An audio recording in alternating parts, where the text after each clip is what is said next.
Okay, so we'll start with the topic what is technical analysis and how it works. ठीक है, and why this has become very very useful tool and lot of people are using it. ठीक है, so technical analysis चलता किस तरह से है, तो एक एग्जांपल मैं शेयर करता हूँ हमेशा कि जो कैप्टन होता है समुद्र में जो शिप चलाता है, ठीक है, आपको क्या लगता है वो समुद्र देख के शिप चलाता है कि वो रडार देखकर शिप चलाता है? रडार, राइट, कंपास होता है। तो वो कंपास में वो क्या देखता है, तो कंपास के अंदर वो जो है वो रीडिंग्स देखता है, रीडिंग्स, ठीक है। अब वो रीडिंग्स उसको जो सिखाइए, उसको जो रीडिंग सिखाइए वो किस बेस पे होता है, that is taught him on base of past history, कि पास्ट में जो वेव थी वो 200 फीट की वेव थी और 200 किलोमीटर की स्पीड से आ रही थी, तो पास्ट में इसका ये इम्पैक्ट हुआ था, ठीक है। तो वो रीडिंग्स उन्होंने नोट कर ली और जब नया बंदा आया उसको ये रीडिंग सिखाई कि पास्ट में इस तरह से वेव आई थी तो फ्यूचर में ये इवेंट हुआ था, ठीक है।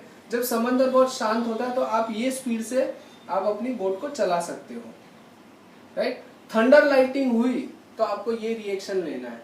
So everything was based on past data, वो पास्ट डेटा के ऊपर वो फ्यूचर का रिएक्शन लेता है। सेम दैट गारमेंट इंडस्ट्री आप देखो, गारमेंट इंडस्ट्री में जो ट्रेंड्स होते हैं वो ट्रेंड्स किस बेस पे डिसाइड होता है, तो पास्ट डेटा पे, कि 5-5 साल का या 3-3 साल का साइकिल था कि लास्ट में ये जो ट्रेंड था ये 5 साल चला, ये ट्रेंड 3 साल चला, ठीक है।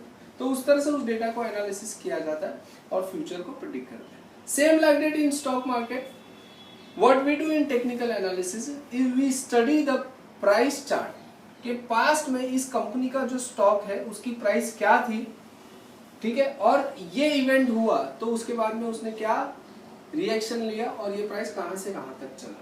तो उसी तरह से पास्ट को कंपेयर करना है तो फ्यूचर के बारे में हम थोड़ा सा प्रेडिक्शन कर सकते हैं। Okay, so basic of technical analysis is demand and supply, ठीक है। तो इसको हम समझते हैं How does demand and supply work in technical analysis? अगर डिमांड है तो प्राइस क्या होगा, राइट, ओके। और अगर डिमांड नहीं है तो प्राइस का क्या होगा।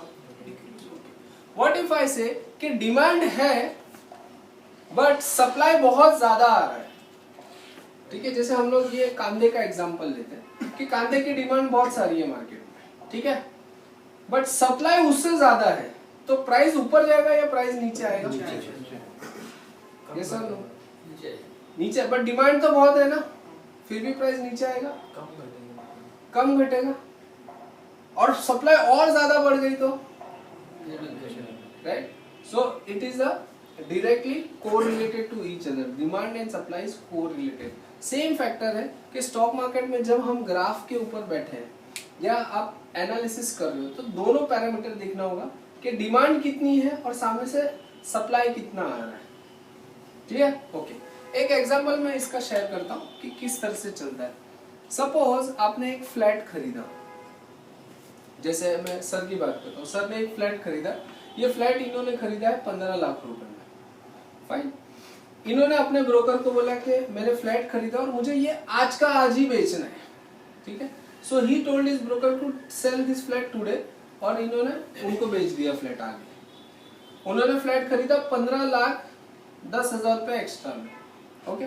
So same he did is, वो फ्लैट उन्होंने आज ही अपने ब्रोकर को बोला कि भाई आज कोई अगर क्लाइंट मिलता है तो ये फ्लैट मुझे बेचना है, ठीक है।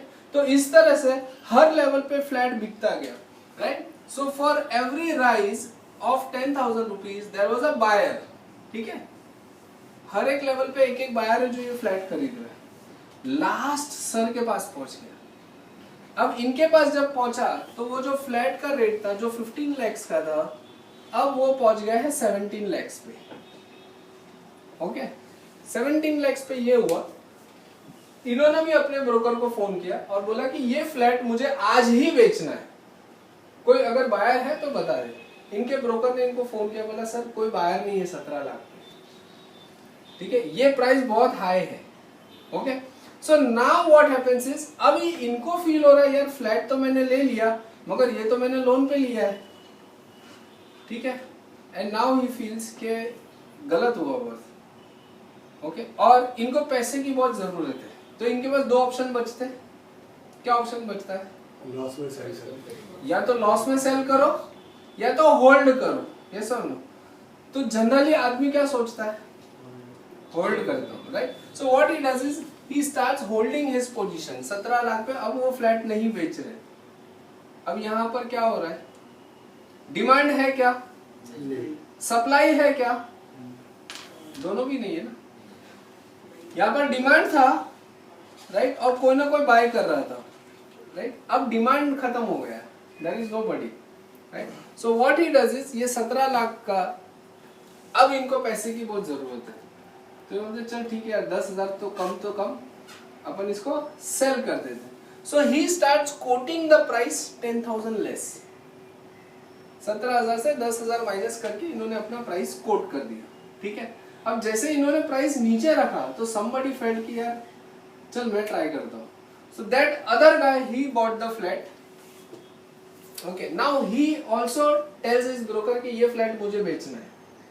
तो ब्रोकर बोलता है सर आपने बहुत महंगे में खरीद लिया है, ये कोई नहीं खरीदेगा। तो he feels cheated, बोलता है यार मैं तो फंस गया हूँ इतना महंगा फ्लैट लेकर। चल एक काम करता हूँ, जो लॉस हो रहा है वो लेकर मैं निकलता हूँ position. So what is happening? अब डिमांड बढ़ रहा है या क्या हो रहा है? फ्लैट की डिमांड तो नहीं है मगर सप्लाई बढ़ रहा है। Are you with me? कि लोग बेचना चाह रहे हैं, ठीक है। So that is happening over here in this example, ठीक है। तो जब प्राइस बढ़ता है और उसके साथ में हर लेवल पे बायर अगर मिल रहा है, that means there is demand, और प्राइस बढ़ रहा है, ठीक है, मगर वहां पे एक्चुअल कोई बाइंग नहीं कर रहा है, तो क्या हो रहा है? ठीक है, मतलब वहां पे क्या होगा कि स्टैग्नेंट हो जाएगा, ठीक है। Now will